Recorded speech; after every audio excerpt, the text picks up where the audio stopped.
انہیں سیرت مصطفیٰ پڑھانا شروع کر دو. بلاغت سے پہلے پہلے بچہ جب بالغ ہوتا ہے اس سے پہلے پہلے جب سیرت مصطفیٰ پڑھا دو گے, جب سیرت مصطفیٰ وہ پڑھ جائیں گے تو ان کے دلوں سے کوئی مصطفیٰ کی محبت نہیں نکال سکتا. کیا بات ہے بھائی, زندہ باد. اور دوسری چیز بتائی علامہ اقبال نے کہ اگر اپنے بچوں کے سینوں سے مصطفیٰ کی محبت کو منتقل کرنا چاہتے ہو تو دوسری بات بتائی کہ ان کو درود و سلام پڑھنا سکھا دو. درود و سلام پڑھنے سے عقیدے کو صحت ملتی ہے. امام زین العابدین سے کسی نے سوال کیا کہ حضرت یہ بتائیے کہ سنی صحیح العقیدہ کون ہے, سنی صحیح العقیدہ کون ہے؟ تو حضرت امام زین العابدین نے فرمایا جو اہل سنت ہے وہی سنی ہے, وہی حق پر ہے. تو پوچھنے والا بھی کہنے لگا حضور, اور اس زمانے میں جب ایک ہی ٹائٹل کے انسان ہوں, جب ایسا کوئی پہچان میں آتا نہ ہو کہ یہ سنی ہے یا کون ہے, ہر آدمی اپنی طرف بلاتا ہو اور ایسا لگتا ہو کہ یہ سگی ہے. آج کل سوشل میڈیا کا دور ہے, آپ کوئی مسئلہ نکال کے یوٹیوب پر سرچ کریں تو ہر فرقے کا آدمی, ہر فرقے کا عالم آپ کے سامنے آئے گا اور مسئلہ بتائے گا, آپ کو لگے گا یہ صحیح ہے. تو امام زین العابدین نے فرمایا تھا اگر یہ پہچان کرنا ہے کہ سنی صحیح العقیدہ کون ہے تو اس دور میں دیکھ لینا جو سب سے زیادہ صلاۃ و سلام پڑھنے والا ہوگا وہی سنی صحیح العقیدہ ہوگا. تو علامہ اقبال کہتے ہیں کہ تیسری بات یہ ہے کہ اپنے بچوں کو مصطفیٰ کا حسن و جمال پڑھانا سکھا دو. مصطفیٰ کا حسن و جمال بتا دو کہ مصطفیٰ کیسے تھے, ان کی آنکھیں کیسی تھیں, ان کی زلفیں کیسی تھیں, وہ کیسے تھے. جب مصطفیٰ کا حسن و جمال سیکھ جائے گا بچہ تو اس کے دل میں مصطفیٰ کا پیار پیدا ہو جائے گا, مصطفیٰ کی محبت آ جائے گی. کوئی اس کے دل سے مصطفیٰ کی محبت کو نکال نہیں سکتا ہے. اور ام معبد نے کیا بیان کیا ہے مصطفیٰ کی سیرت کو, مصطفیٰ کے حسن و جمال کو ام معبد نے کیا بیان کر کے رکھ دیا. ام معبد یہ بھی ایمان نہیں لائی تھی. حضور علیہ الصلوۃ والتسلیم اور صدیق اکبر رضی اللہ تعالیٰ یہ جا رہے تھے تو بھوک لگی تھی. ام معبد کے گھر کے پڑوس میں جب ٹھہرے تو ام معبد سے کہنے لگے صدیق اکبر کہ کچھ کھانے کے لیے ہے, کچھ کھانا ہے. تو ام معبد نے کہا میرے گھر تو کچھ نہیں ہے لیکن ایک لاغر کمزور بکری ہے جو دودھ بھی نہیں دیتی, کا دودھ نہیں دیتی ہے, وہ بکری میرے گھر میں موجود ہے. تو حضرت صدیق اکبر کہتے ہیں اس بکری کو لایا جائے. جب وہ بکری آئی تو حضور علیہ الصلوۃ والتسلیم نے ہاتھ اٹھائے, دعا کی. جب دعا کی تو اس بکری کے تھنوں میں اتنا دودھ بھر گیا, اتنا دودھ بھر گیا کہ اس کے تھن پھٹنے لگے تھے. تو حضور علیہ الصلوۃ والتسلیم نے دعا کری تو اس کے دودھ اتر آیا, پھر دودھ دہا گیا تو سب نے پیا دودھ, سب نے دودھ پی لیا. دودھ کے برتن بھر گئے, سارے کے سارے برتن بھر گئے. تو حضور علیہ الصلوۃ والتسلیم چلے گئے, صدیق اکبر بھی چلے گئے. تو بعد میں جب ابو معبد آیا, ابو معبد نے کہا کہ گھر پہ کون آیا تھا؟ گھر بڑا روشن لگ رہا ہے, گھر بڑا خوشبو والا لگ رہا ہے, کیا گھر پہ کوئی آیا تھا؟ کہا ہاں. اسے نام نہیں معلوم تھا. ام معبد کہتی میں نے نام پوچھا نہیں کہ کون آیا تھا, لیکن اپنی زبان میں کہتی ہے مبارک آیا تھا. مبارک کے آنے سے گھر روشن ہو گیا, گھر مبارک مبارک ہو گیا.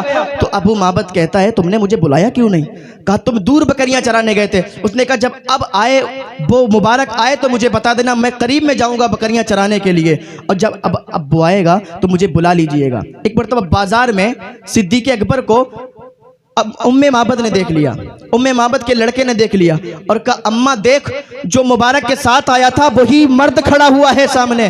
اس کی ماں دوڑتی آئی اور دیکھا, دیکھنے کے بعد کہتی ہے میرا مبارک کدھر ہے؟ کہا کون مبارک؟ کہا جس دن وہ تمہارے ساتھ آیا تھا.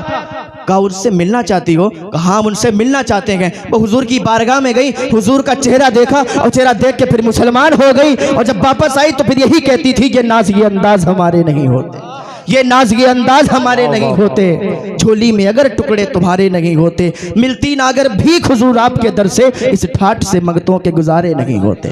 جب تک بکے نہ تھے تو کوئی پوچھتا نہ تھا, تم نے ہمیں خرید کے انمول کر دیا, تم نے ہمیں خرید کے انمول کر دیا. اب یہاں پر یہ دستار بندی کا پروگرام ہے, یہ بچے ہیں اور بہت سے مدرسوں میں ایسے بچے ہوا کرتے ہیں کہ جن کا کچھ ذہن کمزور بھی ہوا کرتا ہے. ہر بچہ کامیاب نہیں ہو پاتا ہے نا, کچھ بچوں کے ذہن کند بھی ہوا کرتے ہیں.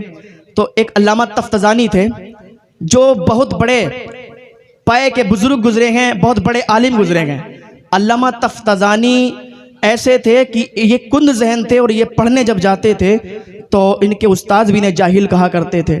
اچھا یہ مجلس ہے جو نا, یہاں پر ابھی آپ دیکھ رہے ہیں ہندوستان کے وہ عظیم خطیب بھی آئیں گے، عظیم شعراء بھی آئیں گے، انشاءاللہ آپ سے گفتگو کریں گے۔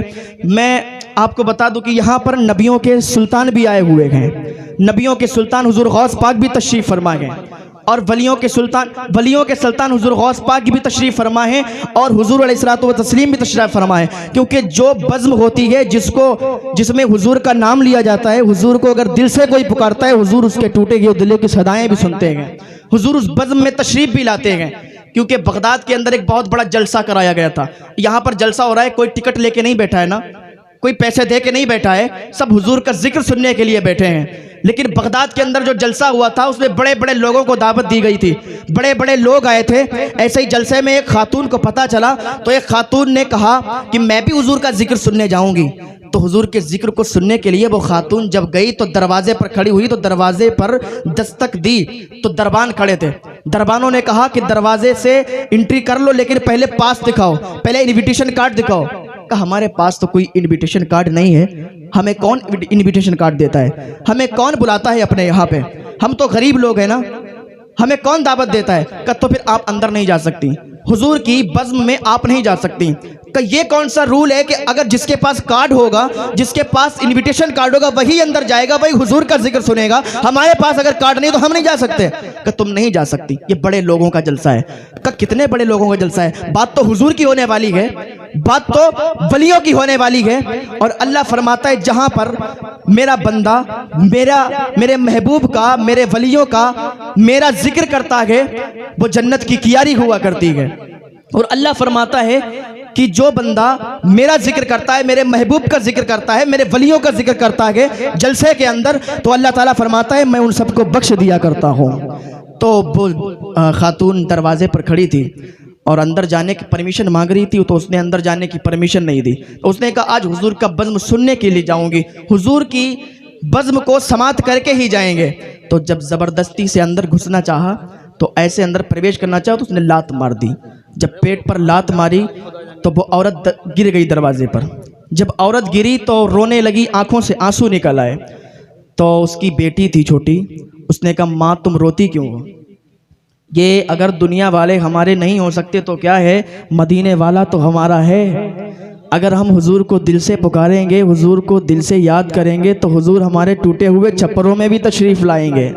ماں تم رو مت، اپنے آنسوؤں کو صاف کر لو، اپنے آنسوؤں کو صاف کرو، گھر پہ چلتے، ہمارا ٹوٹا ہوا چھپر ہے تو کیا ہوا، تھوڑی سی جگہ کو صاف کریں گے، اور جگہ کو صاف کرنے کے بعد 2 مصلے بچھائیں گے، ایک پر ہم بیٹھیں گے، ایک پر تم بیٹھنا۔ جب ہم نبی کی نعتیں پڑھیں تو تم سبحان اللہ کہنا، جب تم نبی کی نعتیں پڑھو گی تو ہم سبحان اللہ کہیں گے۔ ماں نے اپنی بیٹی کا ہاتھ پکڑا اور گھر پہ آئی اور 2 مصلے بچھائے، جگہ کو صاف کیا، 2 مصلے بچھا کے اور حضور کی نعتیں پڑھنے لگی، حضور کی باتیں کرنے لگی۔ ابھی تھوڑی ہی دیر ہوئی تھی، رات کا ایک حصہ گزرا تھا کہ ماں نے کہا بیٹا مجھے تازہ وضو بنانا ہے، جا کے پانی لا کے دو۔ جب پانی کے لیے وہ لڑکی باہر گئی تھی، وہ چھوٹی سی بچی باہر گئی تھی، اس نے دروازہ کھولا تھا تو اس کی چیخ نکل گئی کہ ماں دیکھو دروازے پہ کوئی آیا ہے، اس کا جلوہ بھی نورانی ہے، اس کا چہرہ بھی نورانی ہے۔ اس کی ماں نے کہا بیٹی دروازے پہ کون آیا ہے؟ کہا ماں پتہ نہیں، خوبصورت چہرے والا ہے۔ کہا ماں تو آ کے دیکھ لے۔ اس نے کہا ہمارے دروازے پہ کون آتا ہے؟ ہمارے دروازے پہ کوئی نہیں آتا ہے، رات میں دستک کس نے دی ہے؟ کہا ماں دیکھ تو سکی، کوئی آیا ہے۔ اس کی ماں جب آئی تو دیکھتی کہ کوئی اور نہیں آیا تھا، وہ بغداد سے غوث پاک آئے تھے۔ نعرہ تکبیر، نعرہ رسالت، مسلک اعلی حضرت مدرسہ حسن البرکات، جشن دستار بندی علماء اہل سنت۔